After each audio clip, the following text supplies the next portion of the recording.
Hello everybody, James here, Storytime with Dutch Mantell, episode 121. I didn't do the intro, like what to say, but Dutch has something he wants to show you, and there it is. It is the Wrestling All-Stars 1982 trading card that he has. How many of those have you got? Oh, I don't have a lot of these. Probably 6, and they're 40 years old. I only have 6 cards, 6 or 7, maybe. There's one on eBay going for 300. In fact, right, okay. I'll come back to that in a second. Let me just do good. Dirty Dutchman Tell with 2 L's at gmail.com if you want your signed stuff. No signed cigars, I'm afraid, though. That includes the books, Tales from a Dirt Road and the World According to Dutch. You email that, including the University of Dutch diplomas. There might be a baseball cap somewhere that you can get signed as well. Just email that email and make your inquiries there. Oh, there is a cap there as well, indeed. There's also the Facebook, WSI Facebook. Links are in the description. And I can't remember else what we plug. The Stevie Richards Show out every Friday as well on YouTube and podcasts and blah, blah, blah. Right, okay, let's get to the news, Dutch. So I was telling you... What happened to that other show you had? With who? With Shane Douglas. I talked to Shane very recently, in fact. And did you tell him I said hello? No, I said Dutch thinks you're a dick. And he said, "Well, yeah, a lot of people think that too." Yeah. So no, actually, he inquired how you were doing, and I said, "Oh, fucking awful! He's absolutely terrible." Good guy. I like him. Yes, no, that podcast ended in March/April because we just couldn't.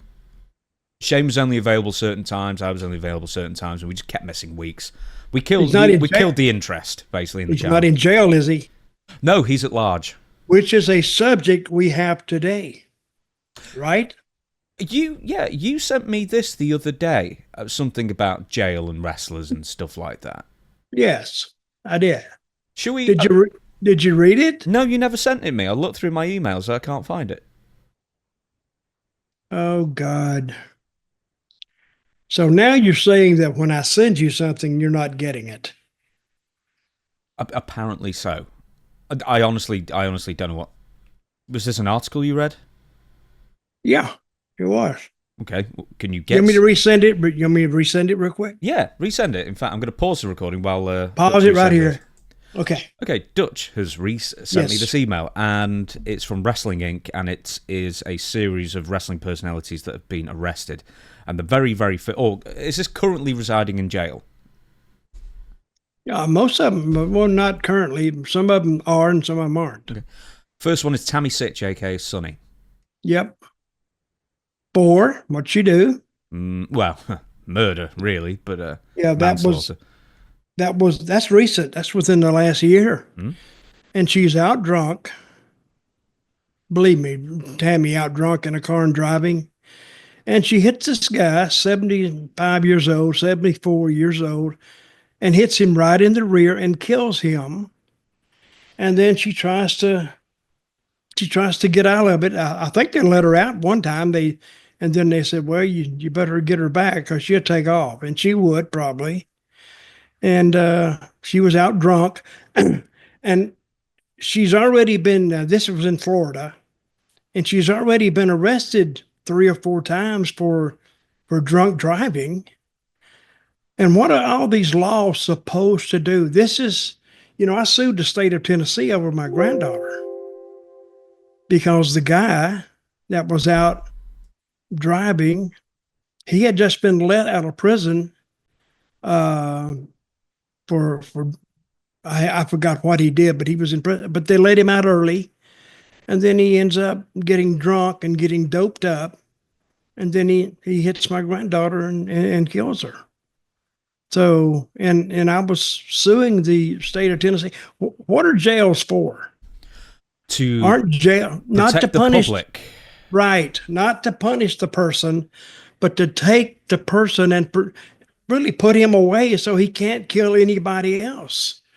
It's really a device for the citizens of a city or a state or a country to escape this guy or this person when they go back out on the road again, because, he'd already been busted like 3 or 4 or 5, 6 times for it. And they keep letting him out. So therefore, if they're that stupid, they need to be sued. I didn't follow through with it, but I should have, because that could have been anybody.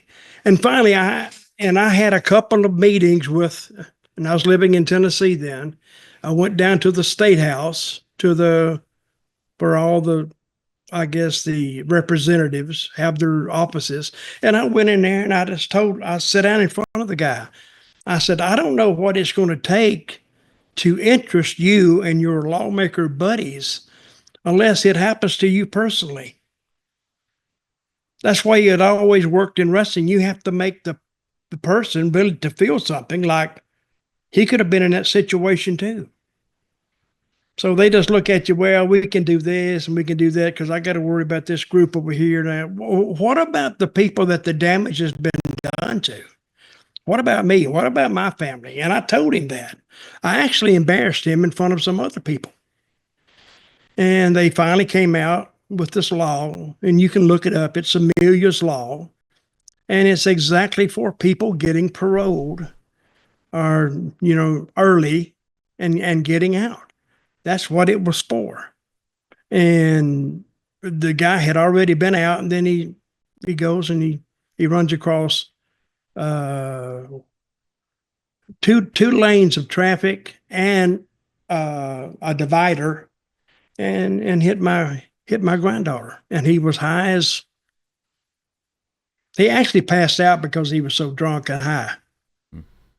So when he went, they finally got him into the hospital. They couldn't even give him any pain pills because if they did, they would probably kill him because he was full. And, God works in mysterious ways. He died before 12 o'clock that night. He did. Which I don't like to say this is not, but I'm glad he died because he deserved the death penalty. And if he hadn't have died, I was seriously thinking about, and I probably wouldn't have done this, but I was seriously thinking about just walking in the hospital with a gun if I could have gotten in there with one. Now they run you through all kind of machines and all. I don't know if they would have then. And I was going to walk up and kill him. And I hate to say that, and I probably wouldn't have done it. But I think, but the mental condition I was in, I don't even think they would have convicted me. They might have said, well, he's just completely crazy. He's nuts. And I was. And I wouldn't have minded going to jail for it. I wouldn't. He took something from me that cannot be replaced. So, and if my granddaughter can't be here, he forfeited his right to be here too. Now that's tough talking. I understand that. But that was the mood I was in. And I mean, it took us, when my when my granddaughter passed away, it took us at least 2 years before we could talk about her amongst each other without crying. And terrible situation, but that's what prison is for, to keep the offender away from everybody else. And that's what I embarrassed the lawmaker for. I said, if it happens to you, then you might understand. But since it happened to me, well, you're separated from it and your mind is running all these different directions, which I find I take offense at. I can't obviously speak to, because the guy died, so he was never, tried by a jury of his peers of what he'd get. But I always find in this country, at least, and I suspect in America as well, that like death by dangerous driving kind of thing always carries such a lower sentence than it should do, as compared to if you just walked up and punched them and they hit the ground and then they died. And for whatever reason, if you're in a car or a vehicle, I don't know why there always seems to be a lesser sentence attached to it, in this country especially. Not to take away from your story, but 17 and a half years is what Tammy got. And this was over the course of a 25-year career of drunk driving and putting people at risk. Right. And it doesn't seem enough. How many times has she been busted for drunk driving or driving under the influence. Well, you said 3 or 4, but I know there was a list that Mike Johnson wrote where there was at least like 8 or 9 different instances, and she did do some time previously. I think she was given 6 months, 8 months, something like that, and that didn't stop her. So at some point,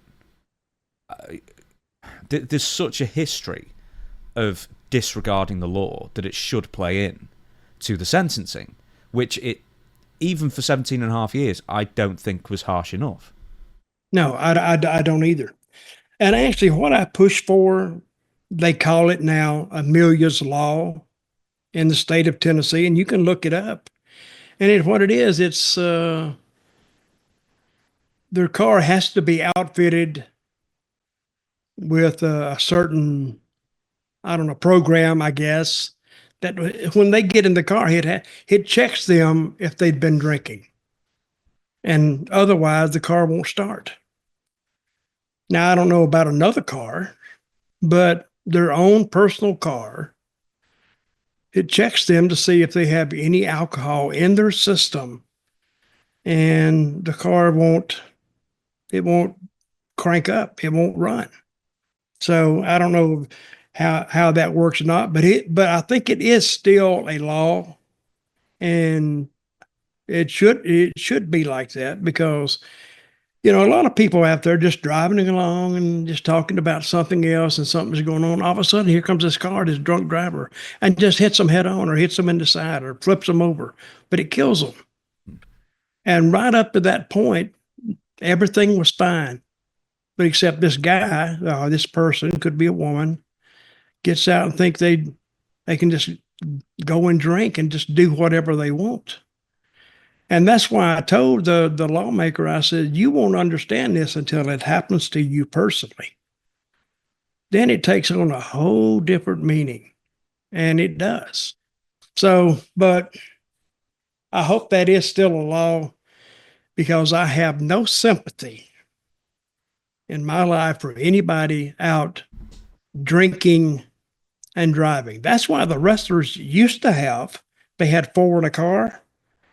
They had one that was designated the driver, and he wasn't allowed to drink. Which I'm thinking, a bunch of wrestlers putting a self-imposed rule on the ride that night, but it actually made sense. And I think if he was dying for a beer, maybe 1 beer, and that's it. Because not only if he was drinking, we were at risk too. Not only the people that he may hit, but we were at risk too. So anyway, I do believe that the prison sentence, and we talked about this before we went on, is not necessarily to punish the offender, but it is to keep him away from the rest of us, so he doesn't go out on the road and kill. You don't know death is right around the corner, but it always is, because there's no telling how many cars you pass in the night, and they're halfway drunk. So if you go out, folks, riding around, just think that the person you just passed is probably legally drunk. Could be. Let's go through the rest of this list, because I don't know what's happening. I'm actually just going to share. Okay. I'm just going to share this website with you. I'm sorry, I'm giving a Zoom thing. You've never seen that before? What's this? I never saw this link you sent me. So the next one here is Donovan Ruddick. I've heard of him. I don't know who he is. What do they have him for? Brian Michael McGee, known to his fans by a variety of ring names. Sorry, my screen's in the way. I'm doing this very quickly. First-degree murder. Who'd pick Donovan Ruddick as a name? Brian McGee's better than that. Anyway, DT Porter in the future is currently in prison after being charged with first-degree murder. Oh, you wouldn't charge him with first-degree. You'd charge him for the name. See how you are? Oh, awful name.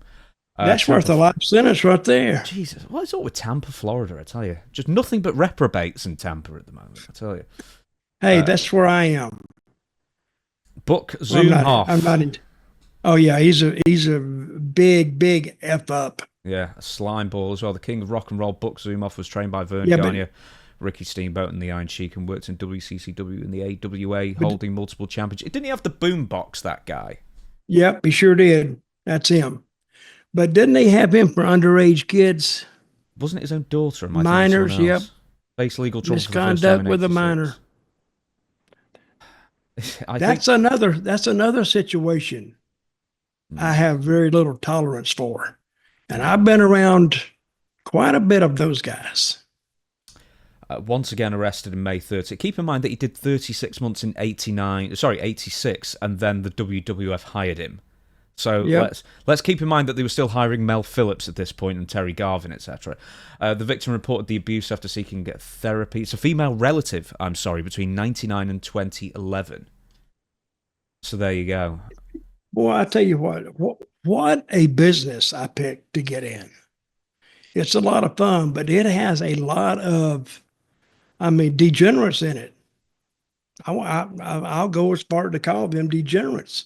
That's what's in there. And I've known a lot of them that were top stars. Do you, speaking of top stars, speaking of absolute jobber, Hard Body Harrison. WCW, I suspect you don't know this fella, but I believe he was... I do know him. Do you really? Yep, pretty well, by the way. Hard Body Harrison, how do you know this fella? Well, how else would you think I'd know him? Well, through the business, but whereabouts? Yeah. When did you cross paths? Crossed paths a couple of times. In one territory, I think, Florida one time, but very quickly. And then he came to Memphis. And he was quite a character. He really was. So I think he was pimping girls. I don't think underage girls, but he was breaking the law with them. Let me say that. And I think they had him for robbery, some other stuff. And how he got in the business, I have no idea. But somebody, one of the Rhodes Scholars that appear on the wrestling list as wrestlers, took it upon themselves to help this guy get into the business. And what else did they have him on? He's from Atlanta, around Atlanta, I think, somewhere. But basically, he was rounding up homeless or drug-addicted women to work as prostitutes. He's basically a pimp, and then false imprisonment. Yep. Basically working them into servitude, scraping them up off the streets. Norris kept the victims financially indebted to him, according to the Department of Justice. And drugged up. Yeah, that's bonkers. That's bonkers as well. Yep. Anyway, he's never coming out, by the way. I think he's very, very much... He's basically enhancement talent in WCW, by the way, if you know the name. Yep. The next one is your favourite. Now, I think we've talked about this before. You've suggested more than one time, wouldn't it be great if a pro wrestler was a serial killer? And then I told you there was a serial killer pro wrestler, and it turned out to be a woman as well. Yep. Now, this case here, if you hadn't heard about it, what is her name? Juana Barraza Sampero, or Perio. Yeah, but her La Dama del Silencio, the woman of quietness. Mm-hmm. But what she did, she wore a mask. Show that picture again, James. I can't see it. Yes, she wore a mask. And my whole thing about a wrestler being a serial killer, say, take it 40 years ago, a guy would come in, say he came into Memphis, and all of a sudden they had all these unexplained deaths. And since he would go to Alabama one night, and the next night he'd be in Kentucky, and the next night he'd be somewhere in Tennessee, and then the next night he could be in like Missouri somewhere. But it would take them quite a while to connect these deaths to wrestling. And I wasn't necessarily thinking about a woman, but this woman here is Mexican. And she did that, but she did that like signing into like medical facilities as a nurse or whatever. And, she would get to know this person and her family. And then all of a sudden they get to liking her, write her in the will. And then all of a sudden the woman dies or something like that. But in the case of the serial killer in wrestling, There's never been a book written like that. So if anybody, and I thought about writing it or trying to write it, uh, but I'm giving it to anybody who wants it. I think it'd be a great book. And I'm sure there has been a wrestler somewhere along the way who has been not necessarily a serial killer, but a person who has killed more than one or two people. An enthusiast of murder. Yes. Yes. See, I was hitchhiking one day, and this. No, I was driving one day, and I picked this guy up, and he said, "Hey, thank you for the ride." And he said, "But aren't you scared? You don't know me." I said, "I could be a serial killer." And I went, nah. The chances of two serial killers in the same car at the same time, it won't work. So he didn't get it, so I killed him. So anyway, that's fine. Well, free okay, read out that list again. Well, I had to stop for some reason. Just going through the Wrestling Inc. website was killing the audio quality briefly. The last one on the list was Ken Wayne, also known as the Nightmare, as the founder and the owner. Okay, let's talk about Ken Wayne then briefly. Who was he before we get to his heinous crimes? Well, he was a member with Danny Davis of a tag team called the Nightmares. And it turns out that he was a molester of underage kids. And I don't know where this happened. I think it happened in Arkansas. I think he searched his Florida home. So Florida again. Yeah, well, that's like, see, in Florida, you have 2 or 3 different Floridas. You have like Pensacola in that area, and then you have Miami, then you have Central Florida. So you have really basically 3 Floridas. So he was probably living up around Tallahassee, the Tallahassee, that area up through there. But yeah, but they caught him and put him in jail, and I think he's out on probation now, I think. So you, at the beginning of the show, you were showing a card from the Wrestling All-Stars series that you were a part of. Now, there was a press release that came out from a auction house, Heritage Auctions. Now, it's very important that I mention Heritage Auctions here specifically, but this is what they said. 1982 Wrestling All-Stars Hulk Hogan Series A, blah, blah, blah. PSA, that is just mint 9. So it's a grading scale out of 10 for how clean it is, basically. Even in retirement, Hulk Hogan remains one of professional wrestling's biggest stars and attractions. While he began his wrestling career in the professional wrestling ranks in 1977, it wasn't until 83 where he truly gained fame, blah, blah, blah. Anyway. Offered as a 1982 PWE Wrestling All-Stars card featuring Hulk Hogan right before his career really took off, this brightly coloured high example card number 2 from the 82 PWE Series A release exhibits good centering, unchipped, full bleed corners. Yes? He was number 2? You said card number 2? I guess so. I think there's more than one of the Hulk Hogan, but apparently that must be the most sought after. But I think number 1 is the first in that collection. Must be. I think. Yeah. Yeah. Okay, go ahead. Okay, so the point is that, and for whatever reason, in what I copied, didn't actually put the number, but I know for a fact it's somewhere around $115,000 that this card went for. What? $115,000 or so, yes.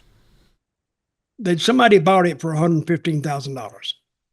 It was actually purchased. Somebody. Don't watch it. I've read about this disinformation and this misinformation. So if somebody was going to put out $115,000 for this card? That's the point. So, Heritage Auctions, a couple of years ago, was embroiled in a scandal where they were trying to pump up the value of computer games. And the original Super Mario Brothers in 85 on the Nintendo, the original Nintendo. Somehow, like a mint boxed version, never been open kind of thing, in 2017 went for about $30,000, which is still an incredible amount of money. And then Heritage Auctions, a few years ago, somehow acquires the exact same game. It's not even like the same, a different copy of the same game. It's the exact same physical copy. And 4 years later, all of a sudden, the value over the course of several auctions, all run through them, gets pumped up to $2 million. What? They found out afterwards that somebody, the person who kept buying them, was related business-wise to Heritage Auctions. And it's all one giant scam to basically... It's a scam. Yeah, basically to pump up the value of something. Those bastards. To benefit themselves. Those bastards. Okay, folks, what's the name of this place? Heritage Auctions. They generally release a lot of press releases with this kind of thing to reach as far and wide as possible. And the reason is that, one, they want other people to believe that this card is now not worth $4,000, is now worth six figures. And then maybe there's some sucker out there that will buy it through Heritage Auctions, and then they get buyer's fees and seller's fees and the whole thing. But also, if they've got a surplus of these types of cards, then they can artificially inflate those prices as well, and because they get a commission on every sale, it all means more money to them. They've done it with games. They tried to do it with VHS videotapes. Bastards. Do you have any lying around? What, the VHS video games? No, I don't. Any 8-tracks? No, I'm not a video game fan. I'm really not. But these, I've heard a lot of talk about. These are wrestling all-star cards. Guess how much money I got out of this? Go on. 0. 0 centavos. Did you realize your image was being sold to this company? No, I did not. Nobody told me anything. But these cards, I have read about them. They were started by some guy. I can't remember his name now. But the people who invest in cards, they know who he is. But they was only like, in this set, they were only like over a period of like 2 years, 3 years. There was only like 2,000 cards made. This is one of them. So, most cards, may be a set of 50,000 made. But here, only 2,000 cards made. And what did the Hulk Hogan card, what did they call that, in mint condition? Yeah, they gave it a number 9. So they graded it 9 out of 10. That's a scam in itself as well, this grading nonsense. Because, one, they charge exorbitant amounts to grade a card, which does add value to it. But the other thing is that it depends on what day you catch somebody and what grader you get. You could get someone who's really harsh grader, and then they could grade a 7 instead of an 8 or a 9. Or they could grade some piece of crap as an 8 instead of a 4. Or some money could change hands. Say, hey, make it a 9 instead of an 8 or 7, and I'll give you this. Yeah. It's all a scam. So, everything's a scam. So this Hulk Hogan card that's now gone for 6 figures. Except this card is not a scam. No, it's a real card, and it's a I have about 6 or 7 of these cards. And somebody has written me and said, hey, if you sign it, it's worth this. See, a card is only worth what you can get somebody to give you for it. So I put this out as a $100 card. But if I get this guy to give me $500, then it's worth $500, or it is to that guy. So anyway, if anybody is interested, I have about 6 or 7 of them. If anybody is interested in this card, email me at Dirty Dutch Mantell with 2 L's. I got you doing it now, with 2 L's at gmail.com. And I'll tell you, I'm going to put it up for auction. This card right here. And you can bet on it. And the top bidder, I do that out every now and then. I put up something for auction. So if you're in the market for it and you want to go for it, then you can bid on it. So, but see, I'm trying to get into my closet right now, seriously. And I don't know if you've ever run into this, but my daughter, granddaughter, and other members of this household think my closet is like for everything. I tried to get in there yesterday. I can't get the door open. And I push and push, and I'm afraid if I push too much, I'm going to like push the door off its hinges. So I'm going to have to get a volunteer here to help me go in there. But I got so much stuff in there that's it's 50 years old, 60 years old maybe. And I think it may be some people who are collectors would be interested in some of this stuff. But I can't tell you what I got because I hadn't got back in there. But I know I got some stuff that's worth money to a collector. So when I get that, I'll announce that and we'll get to it in due time. I'd be interested in what is in your. You're not a collector, are you? Nah, not really. Let me just for one more thing, just to sort of draw a line under this. So the same card, PSA grade Mint 9, recently also sold for $4,000. And that's the most expensive wrestling card I think in existence. Wrestling cards don't have that much value. They're not like baseball cards or whatever. There are some other ones. There's a John Cena rookie card around there, $800. A Vince McMahon 2020 trading card that's worth $1,000 because there was only 10 of them ever made. Then there was. It should be worth more than that. You'd think so. But maybe there's not that much demand for a Vince McMahon card, especially considering the publicity surrounding him at this point. Mm-hmm. Ric Flair from that same set, the Wrestling All-Stars set, 82, whatever, $1,300, and that's really, really high. So anyway, but the Hulk Hogan one there was the most expensive, most valuable one. It went for about $4,000. Grade on 9. This one, yeah, and then all of a sudden it's the same set, the exact same layout, and the same series, and then all of a sudden it's suspiciously gone to $115,000. Let me ask you this then. See, I'm not in the collecting business. I just never. But you could reproduce these cards. Mm-hmm. How could you reproduce this card so if an expert looked at it, it looks like it's 40 years old? How could you do that? I don't know, but if there are any forgers out there who could let us know so we can start making more of these Dutch Mantell cards. Yeah. Make some money out of them. The Hulk Hogan ones, just send them heritage auctions. Yeah, just go ahead and get in touch with us and we'll advertise it and you sell it and we'll split it. Right, we'll move on. I cannot believe you promoted an illegal activity on our show. No, Dirty Dutch Mantell with 2 L's at gmail.com. Write to Dutch, let him know how to forge those cards. Right, okay, we're going to talk about some other wrestling news. Ricochet.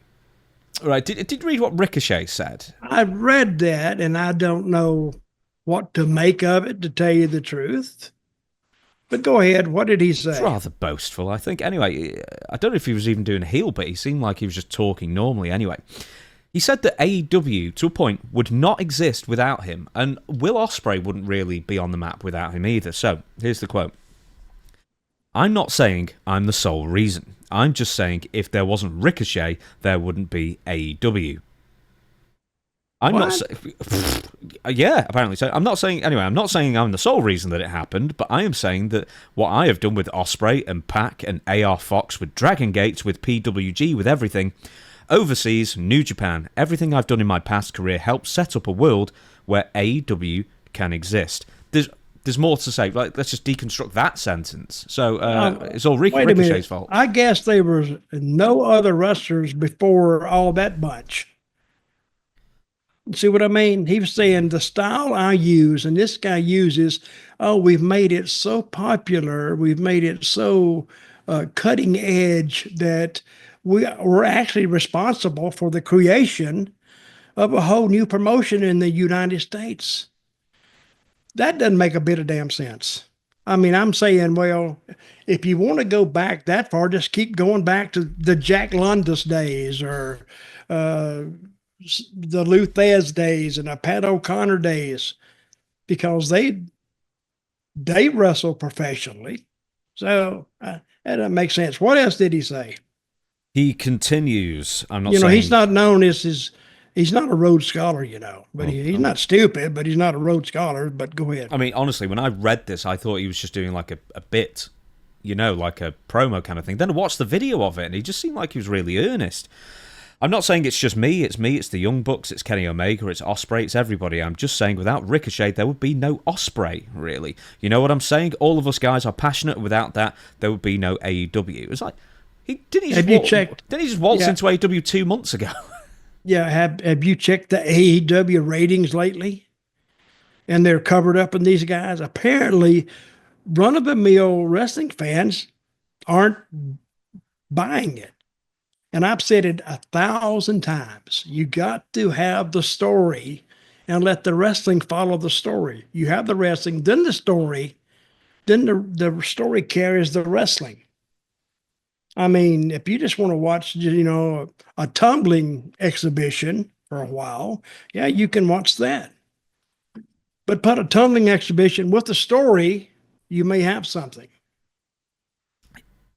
When he was with WWE still, Ricochet, you were particularly critical against Ricochet for being, I don't know about your words, but I'll give my own here, being the blandest personality. Yes, he can do flips, but that doesn't mean anything at all if you can't get invested in the character. You're seeing bland. I don't think he was that exciting, to tell you the truth. And his moves were really fabulous, fantastic. But you can take that same move and say, well, why did the guy wait on him? That's a great move, but it wouldn't have been great if there was nobody there to catch him or the guy moved. He looks like a goof now. Hey, one of the greatest moves I've seen in wrestling, and I'll say this 10 years ago, is Samoa Joe. Yeah. When he throws the turnbuckle, then he just turns the back on. Oh, first time I saw that, I fell out. I thought it was, but I think he's the only one that uses it now. But still, the guy still goes for it. He turns his back. They take the big bump. So, but anyway, yeah, I don't think the AEW would still be there if it wasn't for Ricochet, because I think unless you're going to take those billions of dollars away from TonyKhan, I think AEW would still be there. I believe that wholeheartedly. So really why AEW exists is because Kenny Omega and Chris Jericho and the Young Bucks and Cody Rhodes contracts all happen to be available at the exact same time. Yeah. And that's how it all ended up in 2018 and 2019. What Ricochet's got to do with anything, apart from the fact he was just one of many indie guys doing indie flippy things. And then when you go to AEW now, Ricochet sort of looks really pedestrian compared to quite a few of the guys now, because he's, don't know if it's injuries or just age or whatever, but he seems to have slowed up as compared to Will Ospreay, etc. How old is he? Mid-30s, I think. Well, he'll do this for the next 5, 6, 7, maybe, till he gets hurt. Can't do them anymore.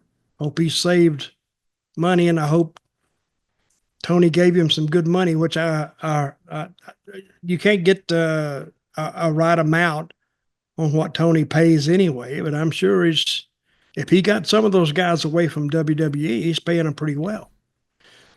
And hey, there's nothing wrong with that. Hey, go and get it. And there's nothing wrong with him saying that, because that's what is paying his salary are these fans. So he's catering to the fans. Doesn't necessarily mean that I believe him or you believe him, or people who really follow wrestling and listen to this podcast, whether they believe him or not. But still, he's got his name out there. And, if he wants to say that, fine. Say it till the cows come home. Mm-hmm. I also like how when he went to WWE, they're not using him right. As soon as he gets to AEW, he's lost quite a few times already. So he's just somewhere in the middle of the pack, sort of like he was in WWE. I guess he's being paid better, though. I've got a feeling he is. Maybe he is. So the thing about what's his name again? Ospreay? No. You will Ospreay, yeah, either way. The thing about Ricochet is that, yeah, he did a lot of great moves, but you knew when he was in WWE, he's going there to get beat no matter what moves he used. But it didn't help him there. But why couldn't they tell a story with him? They could have. Guess what? They didn't do it, because Ricochet is probably, did I say he was bland? Mm-hmm. Very bland. Nothing exciting about him to do an interview. But what I'm saying is, take Dusty Rhodes. he couldn't know a wrist lock from a wristwatch. He didn't know. But his thing wasn't wrestling. It was entertaining. And he would go out there and he'd do a sellout. He'd go out there and do 10 minutes, 12 minutes, no more than 15. Then he was ready to go home. And guess what? The people were ready for him to go home because he'd already run out of all his stuff. And they was ready for him to say, okay, let's wrap this up and let's go. Because if you look at people, you can tell if you're even in the ring working and you look at those people and they go like, oh yeah, well, hey, it's time to wrap this up and let's take it back toward the dressing room, because they would tell you when they go home. But anyway, I don't think they could tell a story well enough with Ricochet to draw money. And they may have, but guess what? That's a question that's never going to be answered because they never did. Yeah, very much one of the chasers of the Dave Meltzer 5 stars, but we're going to move on. I'm sorry to have to bring up his name. Right, next one. Sable. There's been a recent photo of Sable. And I won't say it's like Kim Kardashian melting the internet, but there seems to be an awful lot of people commenting on it. There we go. There she is. There she is. Who's those people with her? No, or him? Brock Lesnar sure hangs about a lot of cowboys on his off Well, days. sure does. And a lot of short cowboys, too. Yeah, there's something strange about a cowboy, isn't there, Dutch? No kidding. But that's Sable to, if we're looking at it here, to the right of Brock. And she's still a good-looking woman. But I think Brock told her, hey, Sable, how about putting some clothes on a little bit today? Why don't you cover up your butt and your breast and let your hair grow natural, and let's see what we get out of that. But hey, just looking at her, I think she made the right move with hooking up with Brock. And now he's a independently wealthy fellow with a big farm. And I think she's going to be well taken care of up to her 70s or 80s if she makes it. So more power to her. And of course, she doesn't look like she did back in her what I call glory years, but she's still not a bad looking woman. She's a good looking woman, and she looks happy to me. So more power to her. Yeah, she's still just about capable of an expression. I think what people were commenting on, it seems like she always had quite a lot of work done, but her face, I'm just looking at her cheeks. She looks like she's been stung by a bee. Yeah, you can't. To me, I had to look at this picture. If you just showed me this picture by itself, they said, "Who is this?" I said, "Hell if I don't know." I could be one of a million people, a million women in the Midwest, a Midwestern part of the United States, or any part of the United States. I wouldn't have recognized her. But what tips it off, of course, is Brock Lesnar standing right beside her. So that's my first clue that she had something to do with him, and then it dawns on me it could be Sable. Well, here is Sable from 20. This is UFC 200, so I think it's 2016. So, I mean, she looks like the Sable of old to a point, I guess. I mean, just a bit older, and she still looks good and everything. But I think people are just the stark transformation over the 8 years. But if you just look at her cheek there, which looks normal, then you look at her cheek there, she's very much got that hamster kind of thing going on. A little bit. Hey, that picture of Brock when he's in wrestling trunks, he actually did MMA with wrestling trunks on. Only one. I guess he did. Yeah, only one. Only one match? No, in those trunks, he had shorts for all the other ones, the baggy affairs. Oh, okay. There you go. Because that makes it look like a pro match instead of an MMA match. So, but he did pretty well in MMA. He did, but that last match went to a no contest because he was popped for illegal substances, or I'd say illegal, banned substances. And his fight with Mark Hunt, which Brock did win, ended up turning into a no contest. But the theory was that he'd actually failed tests before the fight, but because the fight was it was the main event basically, or one of the main events of the show, that they thought, well, we can't release these tests just yet. Let's have him fight first, and then we'll find out that, all of a sudden. So they covered up. They covered up the test. Yeah, until the event happened, and they got everybody's money. Oh, I see. It's an easy. Hey, that sounds a little bit of a scam, like to me. Yeah, heritage auctions, everybody. Right, we'll move on. Right, so this is back to gaming. In fact, heritage auctions. Watch them. Back to gaming now. Fight Forever. Now, you remember this game from, I think it was last year. It was released, I guess. I remember the name. Yes, it was released to... Anyway, AEW owner TonyKhan was recently asked about upcoming sequels to AEW Fight Forever. We believe that game, because I think it was developed pretty much in-house and all the licensing and publishing and advertising and everything, it cost AEW, they lost like tens of millions of dollars on it. So it was... Really? Yeah, it was a fairly... Wait a minute. How can you lose tens of millions of dollars on a game? I believe they paid for the development of the game as well. Or at least partially. So they sunk in a lot of money and not enough people bought it. It got mixed reviews, the game, whereas Stevie Richards said it was awful. So, anyway. Okay. Stevie plays the games? Yeah, he's a big gamer. Okay. He said Fight Forever was awful. Okay. So anyway. I would say that AEW itself is the reason this game didn't go. Because they don't have the viewership for it to move forward. I mean, I think that, if you got like WWE, they have like, if you add all their stuff together, 5 million viewers, I guess. And if they sell 10% of that, they got a hell of a return.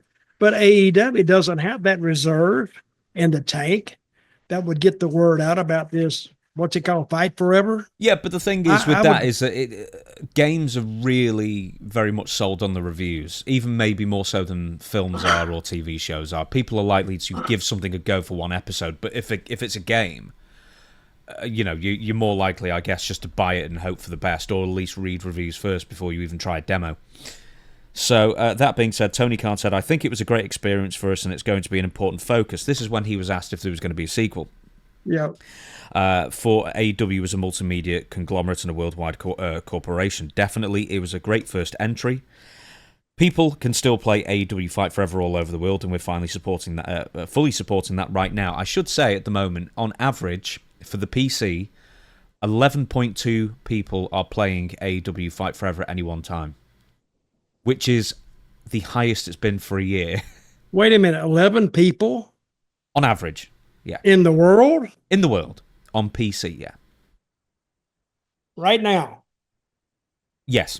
At any time, you said? At any time, it averages out to 11.2, which is the best that game has performed in a year. Basically, people bought it, people tried it, and people rejected it within 2 weeks. Wow. So, are you a gamer? No, not anymore. I don't have the time. So anyway, they were basically saying that they're going to be continuing to focus on Fight Forever, even though no one plays it. No, we're going to continue on this, even if it breaks us. Even if we file bankruptcy, we're going to continue to push this game. People just don't know what they're missing. Next one, Jake Hager says, you know Jake. Hey, I know that name. Who is he? He's my old buddy, Jack Swagger. He said, well, I'm going to give you the quote. It was awesome at his AEW, sort of coming into AEW, I guess. Chris Jericho is the greatest of all time, one of my favorites. For him to bring me in and say I'm his guy. Well, that's what Jack said. That is what Jack said, yes. Okay, go ahead. He said, what a compliment. TonyKhan didn't want me there, but Chris did. He wanted me there, and it was awesome. I've got to say, I mean, there's more to this. Man, he's really devaluing himself. Oh, TonyKhan didn't want me. I don't know why he said that, but I'm going to, as soon as we go off today, we get finished, I'm going to call him up. I'm going to tell him what you said. I'm not telling you what, I'm quoting his words back. No, that's what I'm saying. You said devaluing himself. Why didn't Tony want him? Apparently he just wasn't interested, I guess. He said working with the Inner Circle was one of my favourite things, working with the Jericho excuse me, Appreciation Society is one of my favourite things. One of my favourite moments of my career was the stadium stampedes that we did. Just good times. Mm-hmm. They didn't really do much with Jack, did they, in AEW, it must be said? Not at all. And I actually talked to him a few times when he was in AEW and I asked him, I said, when are they going to do something except just have you show up every now and then behind those other guys or whatever. And he never had an answer for me. So apparently they didn't tell him either. What did he say? Did you go, Yeah, that's about it. That was it. That was his answer.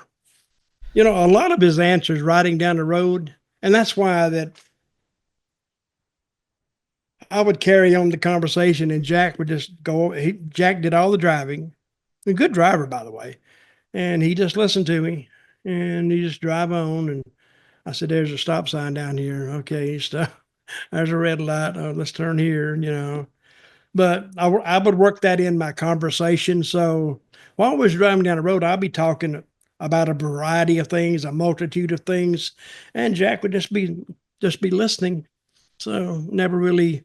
And he would add something every now and then, especially when I would get to MMA. He would tell me this or something that happened in college. He played football and wrestled there. So, and from Oklahoma, you know, Oklahoma noted for both, noted for the wrestling and the football teams.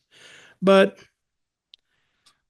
when he got to AEW, it was like he was there, but he wasn't there. You know, they would come out and they'd show him, but involving him in an angle or something, they never did it. And I do not know why. His biggest push, I think, is when the first time Jericho went out there with Jack and the people were saying, we the people, we the people. And Jericho just cut that out. He said, hey, we the people was a horrible gimmick. Nobody liked it anyway, or something like that.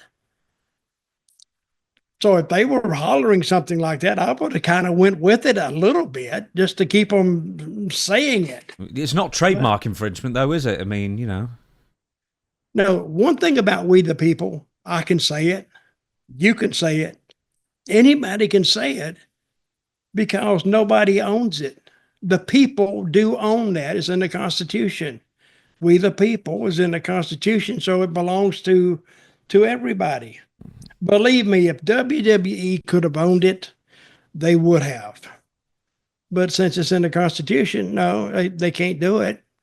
And I don't know why they didn't do more with Jack.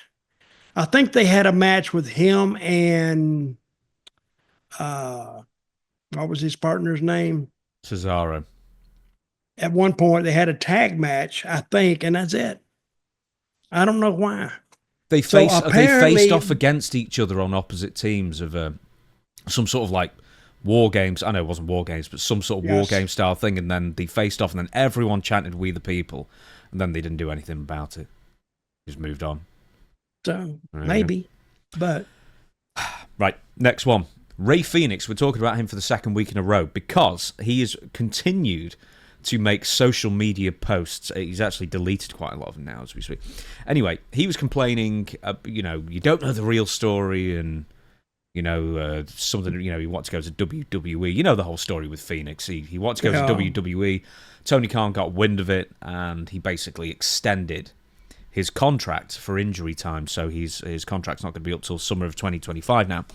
He messaged, or social media, wherever he did, that he was claiming to receive inhumane treatment from AEW while being sat at home getting paid. Well, if he went to court with this inhumane treatment, you know what that jury would do? The jury would say, if my job sent me home and I'm making the same money being there, I make the same money being at home as to being there. That to me is not humane. I think that is special treatment. And why and nobody understands that at all. This Ray Fenix, where is he from? Is he Mexican? He is Mexican, yeah. I don't get it. I don't get to where he gets that. And even in Mexico, they said they're going to pay you that money and you're going to stay home and be with your family and do whatever you want. They won't get it either. But I think it kind of turns him heel a little bit. Apparently WWE, so whatever the report was, I read, I didn't write it down here. WWE have got wind of all his online moaning and are watching it very closely. Because if this guy's complaining so badly while still under contract, that's got to surely... I'll tell you what he's referring to in humane treatment in a second. But surely all this complaining, whatever it's regarding, is not going to endear himself to WWE. All of a sudden they'll be like, oh, God, we've got one of those who just won't shut up and just complains about everything. Well, that's what they're running into now. Because you got all this... all the messages online, and of course wrestling is always going to, there are some people that I know, and a lot of other people know them too, and you may be one of them. If wrestling is in the headline or they notice a name associated with wrestling, that they're going to hit it. They're going to see what it's about. So if he's saying inhumane treatment, I think that just makes him look like a dumbass. And he just tried to, I don't know, unless he's getting paid for this blurb or whatever he put up. But I don't understand that. So, and I don't even think he does either. I think somebody may have come up with that. That was inhumane to treat you that way. He said, "Oh yeah, I'm going to use that. I'm going to use that word in my little article here. Inhumane treatment." Inhumane treatment would be like going to prison and then strapping you down for 24 hours and beating you on the back with a whip. That would be inhumane. But sitting there watching some movie on Netflix at 11 o'clock at night or 9 o'clock at night, to me, I failed to recognize the inhumaneness of that treatment. It depends on the film. Because my wife tried to make me watch The Holiday with Jack Black and Cameron Diaz and everything. She tries to get me to watch it every Christmas. It's awful. You don't like that movie? Have you seen The Holiday? Kate Winslet's in it, I think. No. Oh, it's just so saccharine, super sickly. Well, first of all, your wife told you to watch it. No, she vouched for it. Oh yes. Oh, she vouched for it. She said, "Oh, it's wonderful. It's very Christmassy." Well, I don't listen to my old lady, so I would, if she told me to watch it, I would go out of my way not to watch it. Hey, I grew my hair out for 6 months. You're not even commented. I finally cut my hair after 6. In fairness, I just had a hat on for 6 months, really. So I mean, you probably would. That's why you were wearing the hat. Yeah, I couldn't stand it anymore. Anyway, I only grew it to annoy my wife, but it had to go before Christmas. Right, before we get off Ray Fenix, by the way, the inhumane treatment that I think he's referring to, maybe aside from a lack of communication with TonyKhan or whoever else in AEW, is apparently that Ray was injured, Mr. Fenix, and that he had to source his own doctor. You know what Ray means in Spanish, correct? Well, R-E-Y means king. King Fenix, yeah. Yes. And by the way, I give a guy that name about 10 or 15 years ago in Puerto Rico, Ray Fenix. His name was Ray Gonzalez in Puerto Rico. And somebody said, well, why don't you call him Phoenix, like King Ray? And I did. Now, all of a sudden, they developed one there in AEW. Mm. But it's an old name anyway. I probably stole it somewhere, but I don't know where. Where was I with that? Right, so anyway, so doctors. Apparently in AEW, well, WWE, and maybe even you can speak to this during the Zeb Colter run, if you get injured in the ring or just whatever it is, they will source doctors for you, they will sort medical treatment for you, and they will pay for it.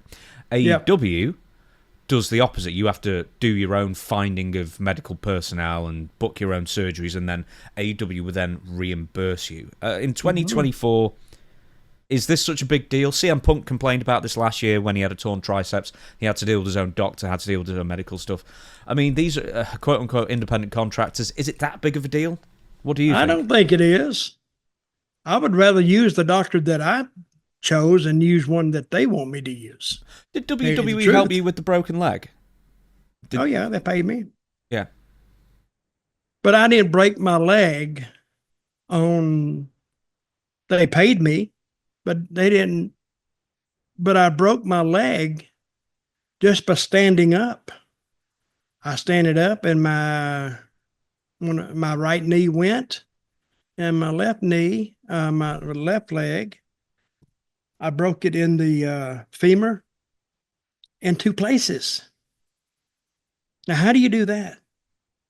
They've asked me, how did you do this? I said, well, I don't know. I stood up, and then that happened. But yeah, hey, they were fine with that. They paid me every week that I was hurt and didn't charge me for anything. And But they paid for the surgery as well. Or did you have surgery, or did you have surgery? Well, I had WWE? insurance, so I just my insurance paid it. Yeah. So, but if they hadn't have paid it, I could have probably given that to WWE, and they would have paid it. I had no problem with that whatsoever, because I told them when I first went in there, listen, you bastards, if I get hurt, you by God paying for this. And they said, hey, no problem, man, no problem. Don't get that bullwhip. So I had that understanding. Well, no, I paid it. Yeah. And there was no problem. And actually, during the time I was hurt, they extended my contract. So unless it was going to go to September, I think, or November. But anyway, they pushed it farther, they pushed it 6 months later.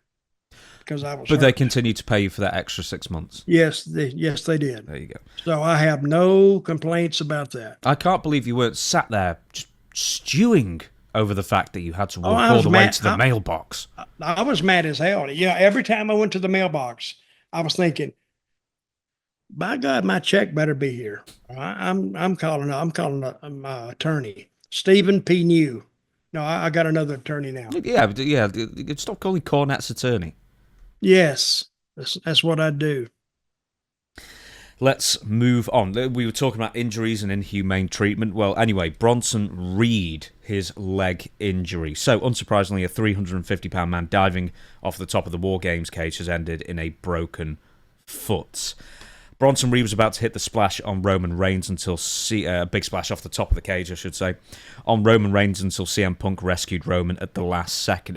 Timing-wise, it was excellently done, it must be said. Reigns, I don't understand why he couldn't get himself off the table, but there you go. Anyway, Bronson then splashed the table, but then he landed awkwardly on his foot. So why don't we watch it together, Dutch? Yeah, I did see that. Okay, 1 second. Okay, so I found out that I played this and the camera's on me the entire time, so it was absolutely useless. So, Dutch, you're just going to have to just pretend you've seen it for the first time ever, or second at least. So, here's Bronson Reed coming off. Well, what's that leg? What's that right ankle? Ooh.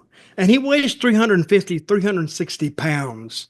And it looked like to me he turned into it, and it wasn't a good outcome. He broke his ankle, and I think he's going to be out for 8 months.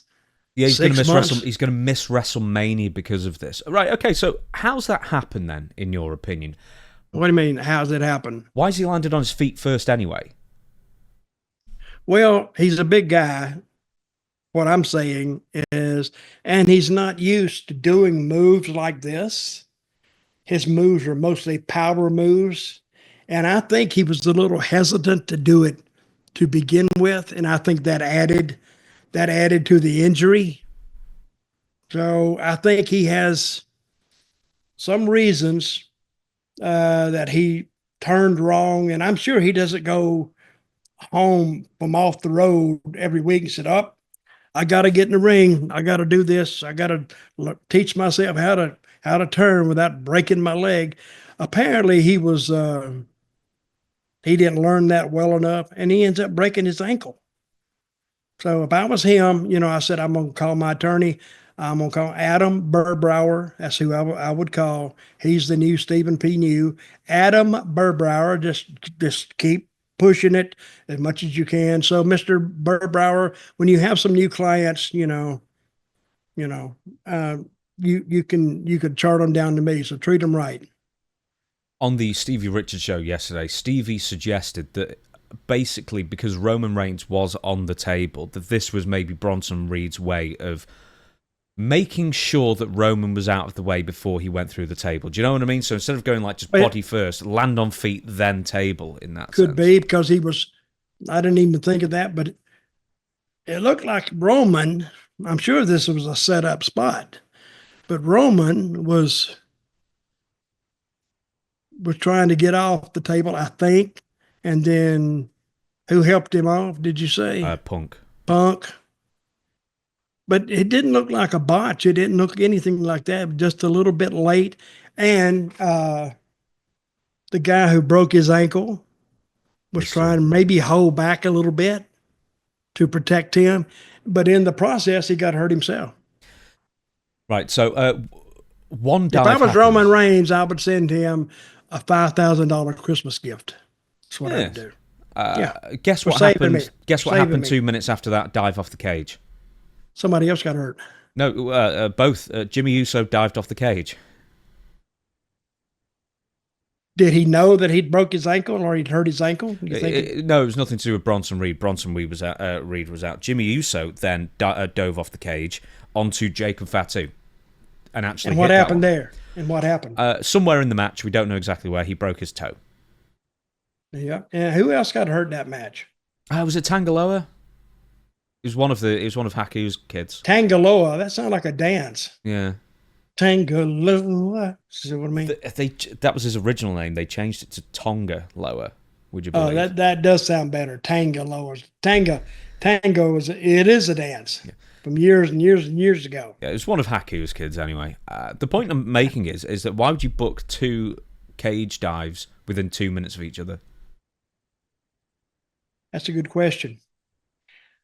I think my next call to WWE, I'm going to find out who the agent was on that match, and I'm going to call him up and ask him point blank, why did you schedule them so close together? Not taking into account that these guys could get hurt, but yet he has to go up there and do it. Takes off the shine of the first one. Do you remember a few months ago what happened when Edge dove off the top of a cage in AEW? Adam Copeland, I should say. Yeah, he missed everything, didn't he? No, he landed on his feet, like Bronson Reed did, and broke his shin. Now, his shin is the part that goes down from the knee to the ankle. Mm-hmm. That's the shin. Mm-hmm. That's very shinful. Well, listen, no, was that always a part of Edge's, like his playbook? The jump down. Why would you do that? But he was doing the same thing. He was landing on his feet first, so he wouldn't hurt the guy he was landing on. To give him an extra second. And all they've done is basically put themselves out for months. And the same thing as Jimmy Uso diving 2 minutes after Bronson Reed is that 2 minutes after Adam Copeland dove off the cage, Gangrel debuted, and it just completely took the shine off the dive off the cage. Mm-hmm. So sort of like an overbooking thing. There's many, many, many parallels to draw between the two. Well, I didn't see that. I just heard about it, but that's one of the things about pro wrestling. You can get hurt and get hurt very badly in a match. Of course, you don't plan that to get hurt, but you do. So I think people forget that. Do you think people just forget just how dangerous this is? No, they call it a botch. Oh, it's a botch. It's a botch. It's a botch. Yeah, but a botch breaks your neck. Like, who jumped off a ladder not too long ago in AEW and broke their... Oh, Dante Martin. Yeah, shattered their ankle, yeah. Oh. I've said time and time again, you couldn't melt and pour me in some of those spots. If they say, you either going to do it or I'm going to fire you, I said, well, let me find the door because I'm leaving because I'm not doing the spot. I'm not, period. And of course, now nobody would expect me to do it now. But when I was 25, thank God we didn't have to do those moves. They hadn't been invented yet. But I wouldn't have done those spots. There was a lot of things that I really refused to do. But it's expected of people now. That's quite worrying. And bring AEW back in. When Sting jumped off the ladder onto the ringside up through a guy on the table, and all he did was land chin first on some guy's knee. No kidding. But that was his idea. I figure so, but I sort of think, Yeah. I mean, is it just monkey see, monkey do? Well, that guy's done it. To stay relevant, I have to do it. Then I think that's what Sting was thinking. Everybody else does it, and even though I'm 66 years old, by God, I'm going to go out there and do it too. All of a sudden, blah, blah, blah, and can't even talk for 2 days after the match. So I don't know if he would be so eager to do that move again. So. Well, no, he's retired now, so I'm sure he isn't. Let's move on. Some good news, Jim Ross. Here's a quote that he said recently about his health. Good guy. Yeah, he's been going through the ringer for some time now, hasn't he? Yeah. I mean, even like from the mid 2000s in WWE, he had colon. It was actually colon cancer. I know he had like terrible colon issues and strokes and skin cancer as well. I'll give you the quote. My health has improved immensely. I got my nurse who comes by twice a week, checks my vitals, dresses my wound. Can you believe that wound, which was a result of 22 radiation treatments for skin cancer, is still being nursed over a year later? The good news is that it's healing, it's shrinking, and that's important for me. I'd like to get the bandages off and move on, but I've adjusted well. It's just the way it is. I'm not going to bitch and moan about poor me. That don't heal nothing, and nobody wants to hear that shit, so things are good. I love that. Nobody wants to hear that shit. And that's true. Nobody else does want to hear. And I hope Jim continues to get well. Good guy. And because without Jim Ross, when he started in Mid-South, I mean, he was the voice of wrestling there. And people, when they heard him after a time, they believed him.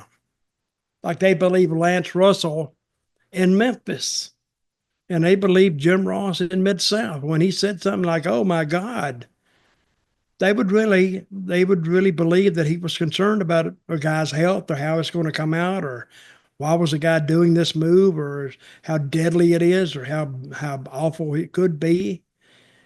But Jim Ross, I'm glad he's recovering and doing better, but he was the voice of Mid-South Wrestling, not only when I got there, but for years afterwards. So when Vince picked him up, or was he in WCW first? He was, yeah. I was actually going to ask, do you remember him and Tony Schiavone falling out? Because apparently they hate each other for years. Well, those announcers, I'm sure that Schiavone didn't go there to be the backup announcer. And Jim didn't go there to be the backup announcer. Well, Tony had the tenure as well, and then when the UWF was bought, Jim Ross goes over, and then he's sort of positioned as the number one announcer, which I can imagine would stick in the craw, as you might say over there. Yeah, Tony was the voice of Mid-Atlantic. Him and another guy, Bob. What's Caudle. His name? Bob Caudle. How can you remember all these names and you met them like 40 years later than I did? I've never even met Bob. I've never even met Bob. Never spoke to him. You know his voice, though, right? Oh God, yeah. Which of the Crockett was it? David Crockett. Look at him! Look at him! Look at him, Tony. Oh yeah. But and Bob, great announcer. Still alive as well. I think he's like 90 now, isn't he? No, he's 91. I read. Yeah, and good guy. And I mean, I could say something out of the line with Bob, but he wouldn't go on and on with me. He would say, "Oh, Dutch, please," something like that. That's all he'd say. But now in Jim Ross's line, he would just stay on you about it. I want you to listen, if you got a chance, to Paul Heyman and Jim Ross. They didn't get along. Back behind that camera, you could tell when Jim his temper would run a little short with Paul. Paul didn't give a crap, but you could tell that he was. And Paul, you could never tell what Paul was up to. I think Paul was actually going after Jim's job for a while, but Paul was very good on play-by-play.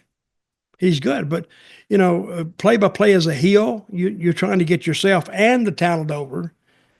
But a play by play as a straight up commentator, you got to get the whole show over. So, but Paul, him and Jim, they did have some words spoken in anger or turmoil out there at times.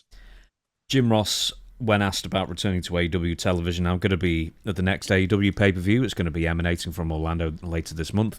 I think that'll be my next assignment. TonyKhan, I imagine, been putting me in the two main events, the last two matches of the pay-per-view, so hopefully that'll continue. I figure it will. I haven't heard anything differently, but it's a nice trip for me. That's a car trip and no aeroplanes. Right. I should also say, when Jim Ross generally talks, my health is doing good, while he's chain smoking at the same time. Well, but maybe his problems didn't stem from him smoking.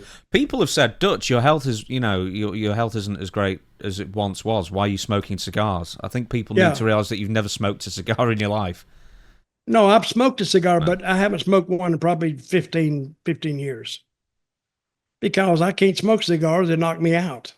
Some of them are very strong. I just have this as a prop. What's the flavor of that one? It's got fire on it. Let me see. It says made in. Hey, it's got Abyss's name on here. Black Abyss. That's the name of it. I don't know what that is from. And it doesn't say where it's made, really. Jamaica. Hey, speaking of which, I sent you a video a few days ago. Abyss, WWE Vault's YouTube channel. Yeah. Posted. Yeah. Did you watch all the way through? I've seen that match 100 times.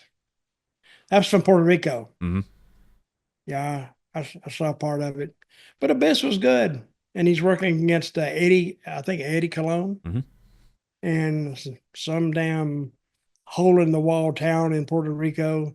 When you hear about Puerto Rico, you hear about all the towns selling out. What's those buildings when they're not anybody in there? Maybe 200 people. It's like a big echo chamber. And people said, who in the hell could, why were the people getting mad? They're probably getting mad because the damn matches were the shits. So this is horrible. But yeah, I have seen those people really rioting down there, and they can be dangerous. Was it a bull ring that was filmed in? Because it was really, really sort of odd, like high walls kind of. No, they call it conchas. It's a concha. CONCHA, which is like a gym in the States. It's like a high school gym. It's a community gym is what it is. And that wasn't a bull ring. They don't have bull rings down there. No. They may have one or two, but not many. I couldn't help but notice it was 2004, so this was after you left IWA. Yeah. And the crowds were a little sparse. I mean, how big of a fall-off do you understand the IWA had when you left? Well, I left in 2003, I think. And it ran on its own power and there is such a thing. The territory can be so hot, so ingrained in the mental system that it takes it a while to even cool off. All they got to do is run out what I'd already planned. And when that ends, now they got to start some new stuff. And I don't think they really knew how to rekindle it. But it took about probably 6 months, 8 months for it to really run out of steam. But they should have replaced this stuff. They should have. But what were they doing wrong? Well, I don't know what they were doing wrong because I wasn't paying attention to it. But apparently, whatever they were doing wrong that the people didn't like, they just didn't grab them. Well, look there. This thing is moving. I'm got to put that down now. Thanks to you. I don't know. See, as a booker, you have to say, okay, this is warm. This is warm. This could be warm. This is warming. This is cooling off. And you got to watch every little angle on the show. And even though it only had a 14-man, roster or 16-man roster, Not everybody, we would do something with everybody. And, but you would watch who would go to the ring and see what kind of reaction he was getting. And then you think, wait a minute, we're doing absolutely nothing with him except beating him every night. What if we did something with him? He's got he has his little points out there when he does something, the people pop. So let's try and see how he does. And that's how you test the guy to whether you can do something with him. You can continue to beat him, really, if you want to. See, that's where that's where the thing of I can't win a match comes from. This guy loses. I did it in Florida with Barry Horowitz. He can't win a match. He can't win a match. And after a while, the people says, how? Because now you're telling a story. How long can this guy go without winning a match? And what you do, he loses every match, but you get him over in reverse. I've never heard anybody talk about it that way, but if a guy can get over by winning, he can actually get over by losing, which is in reverse. And then after he loses, he cries and he moans, and you make an issue out of it and what's wrong with him. And Gordon Soley and Jack on interviews was gold. He'd go, and Jack would be crying, and you know, then Gordon would say something, and he'd make Jack mad. I'm going to show you now, and he'd storm off to the dressing room. He's acting like a little 5-year-old kid, but it was good because he went. I think he went. Well, I left right, and I think I had him on it for about 4 months, maybe a little longer, and then I left, and then it was up to them what they wanted to do with it. But another booker, if he inherits that, he would probably wrap it up and try to start putting the guy over. And that's the worst thing he can do. It's almost like having a guy who was the big star, then the booker leaves, now they start beating him. So anyway, you gotta look at it like that. And Wahoo McDaniel was the one who followed me there. And I'm not sure of what they did with Jack after that.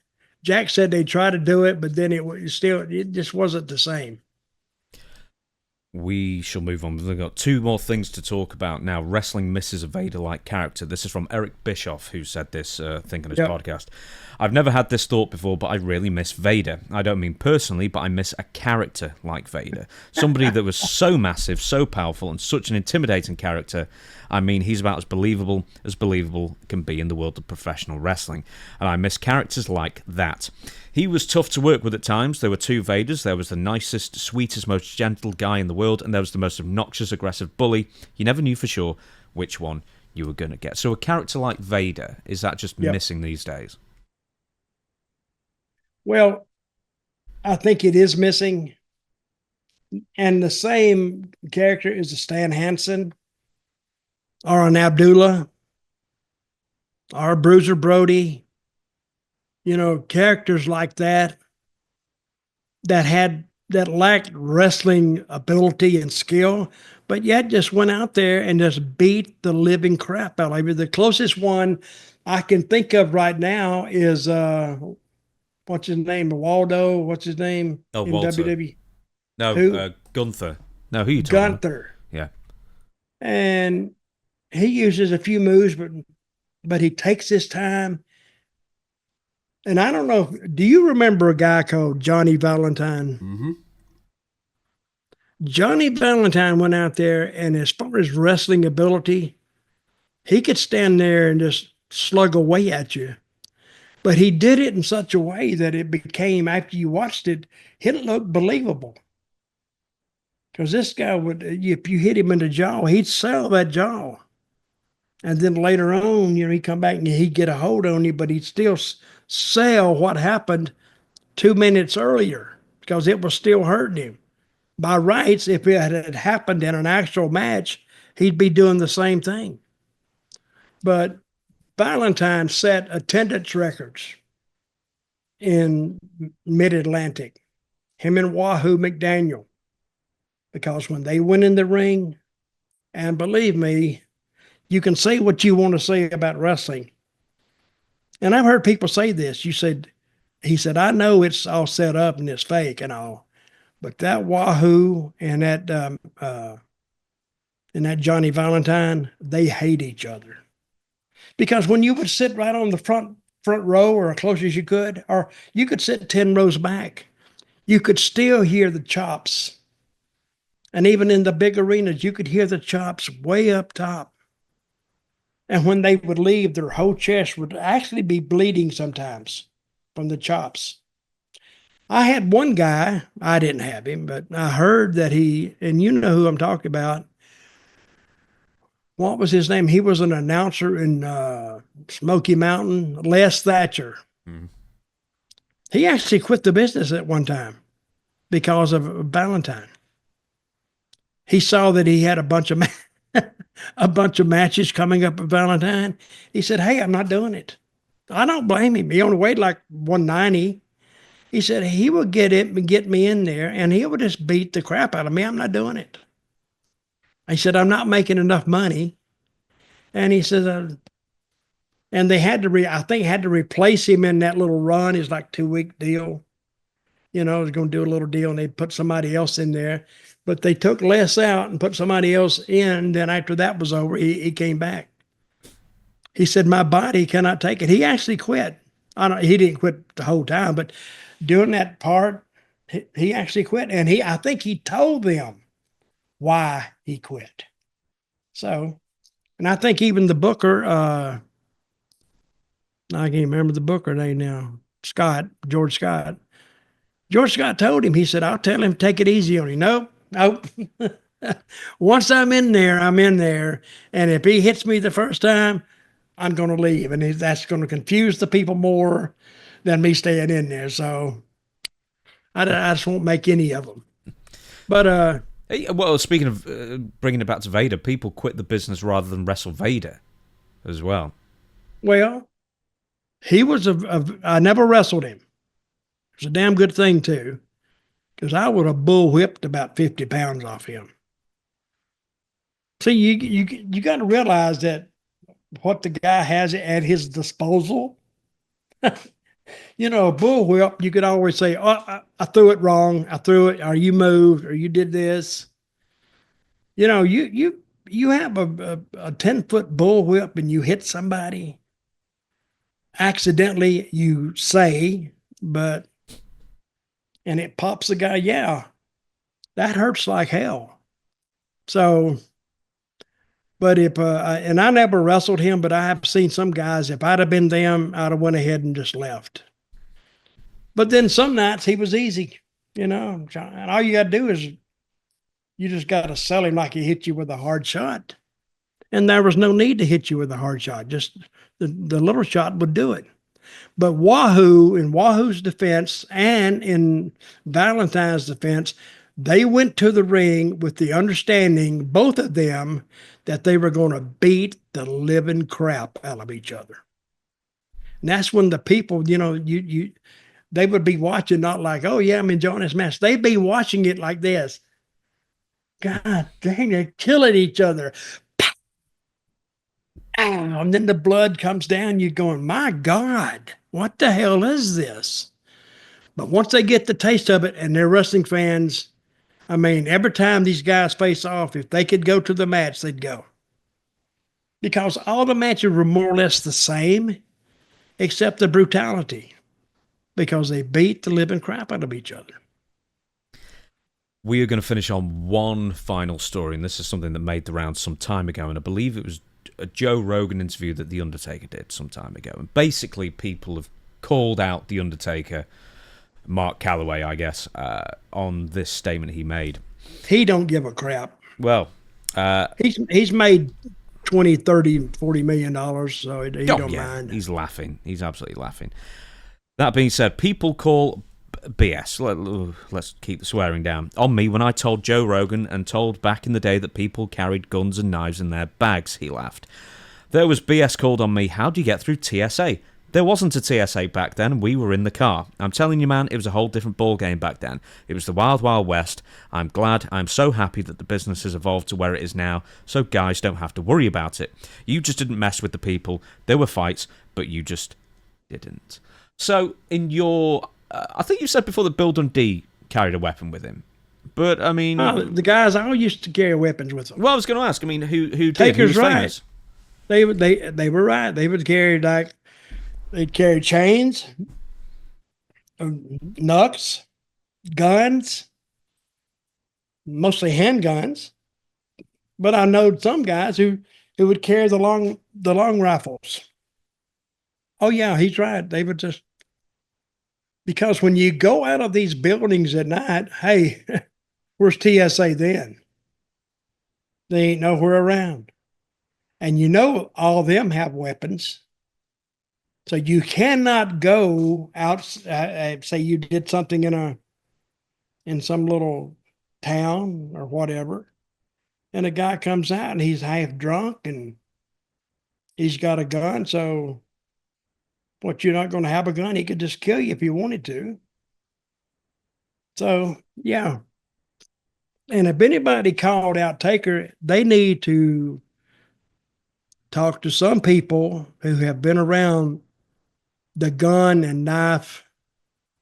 I mean, it used to be just a regular thing that you carried a gun with you and just put it in the bottom of your bag. You didn't have to, all you were going to do is when you got in the car that day, or your car, you had your bag in there and you had a gun stuck down in the side of it with the safety on.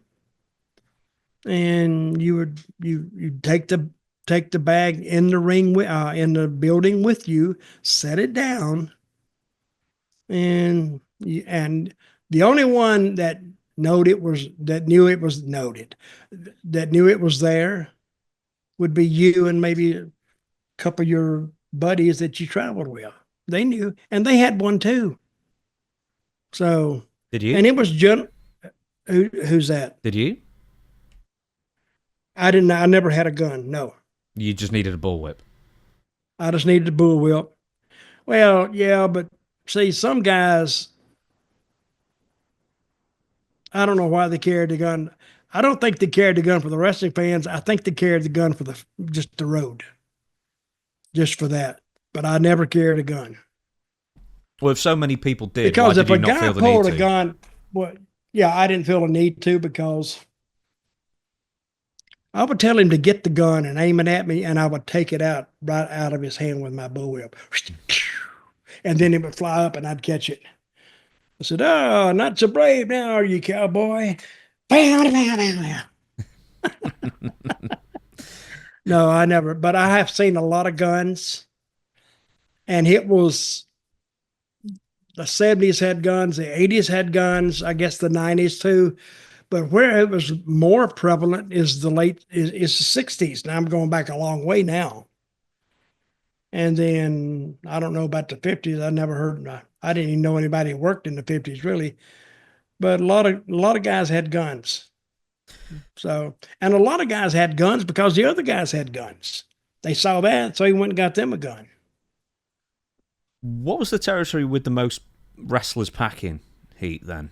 Everyone seems to have a gun. All the southern territories, all of them.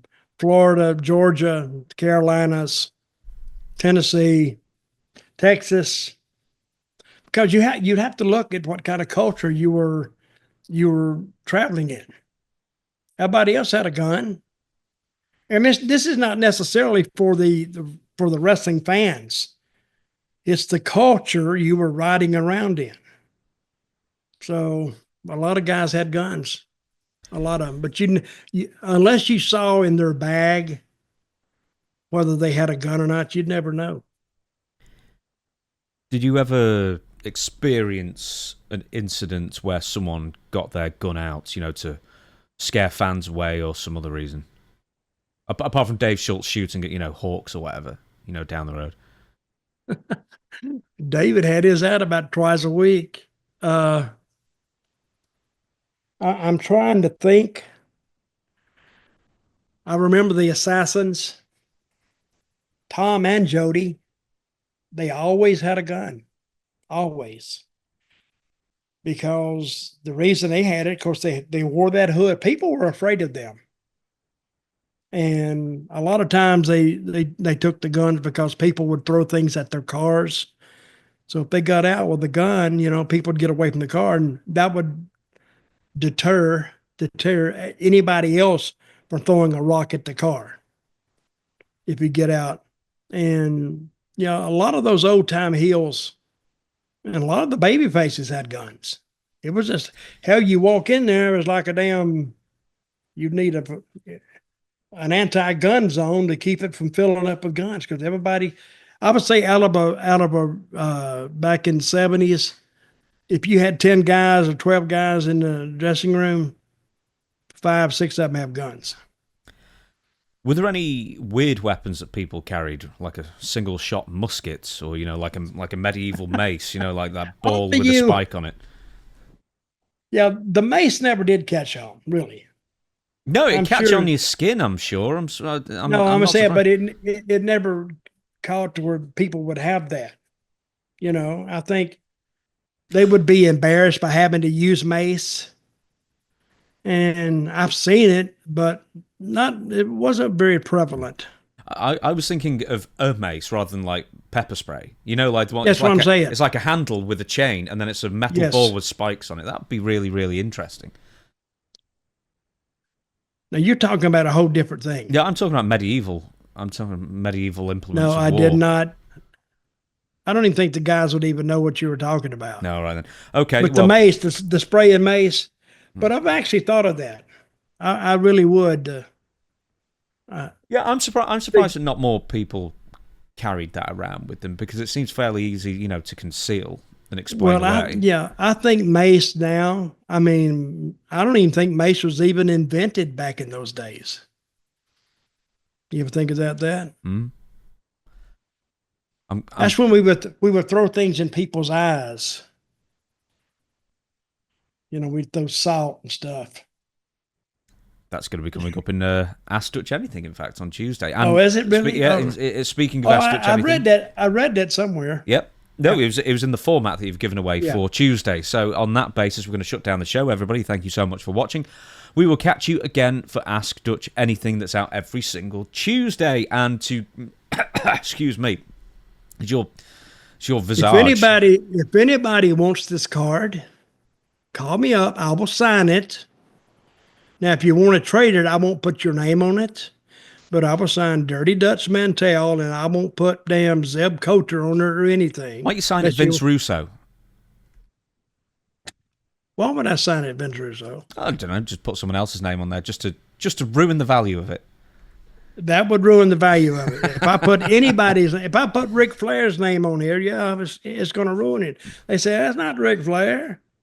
But anyway, if anybody wants this card, and I have several more, but this is the first card I'm going to put up for auction, Dirty Dutch Mantell with 2 L's at gmail.com. And next week, I'll tell you the high price on it. It's a 2-week auction, and the high price is going to win it. Got it? There you go. Something to look forward to there. That's going to be plugged for the next 2 weeks. Hey, is that a good picture of me? I think it is a good picture of you. You look very kind. I was trying to be a badass. No, you've got kind eyes. No, yeah, but that was a baby face there. Oh, there you go. A kind eyes, kind of what? Yeah, you got kind of. Kind of what? No, just kind eyes. We'll leave it there. Okay. All right, Ask Dutch Anything. We'll see you again on Tuesday. Questions for Dutch@gmail.com is the email you use to write in your questions, submit your questions for the Dirty Dutchman, and only the best make it into the format and get asked to Dutch. So, we'll see you on Tuesday, and Dutch, we the people.